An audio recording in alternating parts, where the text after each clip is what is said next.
নমস্কার বন্ধুরা, আশা করি সবাই ভালো আছো। তো দেখো, আজকে শিব বাবার এই বিগ্রহ দিয়েই ভিডিওটা শুরু করলাম।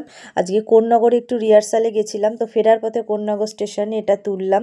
তো সন্ধ্যাবেলা বাড়ি ফিরে দেখো এবার চা ডিম টোস্ট নিয়ে নিয়েছি, এই দিয়ে সন্ধ্যা চা পর্ব সারলাম। আর দেখো আজকে রাতে কি হয়েছে, লালু ভাত খেলো না। এরা কিছু না খেলে মন খুব খারাপ হয়, তাই কি করব, পুষির আবার একটু ক্যাট ফুড দিয়ে দিলাম, এটা খুব ভালোবাসে ওরা খেতে। আজকে কি হলো, দুপুরে চিকেন ভাত খাওয়ার কারণে একটু গ্যাস হয়েছে বা যাই কারণেই হোক, তো রাত্রে মাছ ভাত দিয়েছিলাম তো আর খেলো না। তো ক্যাট ফুড খেলো, তাও ওর পেটটা কিছুটা ভরা থাকলে আমার শান্তি, অন্তত রাতে শান্তিতে ঘুমোতে পারি ওদের পেট ভরা থাকলে। তো চলো, একটুখানি ভাত খেলো না বলে একটু কি করব, ক্যাট ফুড দিয়ে দিলাম, খেয়ে নিল পার পেটের। তো চলো এবার দেখো রাত্রিরে আমি কি খেলাম সেটা তোমাদের সঙ্গে এবার শেয়ার করব। তো চলো দেখা যাক।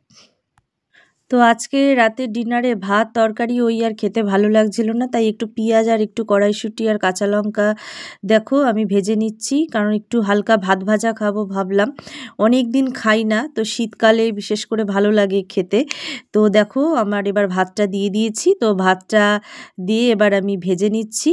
তো ভালো মতো ভাজা হয়ে গেছে, এবার একটু ঘি দিয়ে দিলাম। তো ঘি আর হালকা একটু চিনি দিয়েছি আমি। তো দিয়ে এবার দেখো নেড়ে নিচ্ছি, আর দুটোই কাঁচা লঙ্কা দিয়েছি স্লাইড। তো এরকমভাবে ভাত ভাজা খেতে আমার তো খুব ভালো লাগে। তো দেখো রেডি হয়ে গেছে, এবার আমি নিয়ে নিয়েছি। তো আমার মতো কারা এরকম ভাত ভাজা খেতে ভালোবাসো অবশ্যই কমেন্টে জানিও। তো আজকের মতো ভিডিওটা শেষ করলাম, টাটা বাই বাই।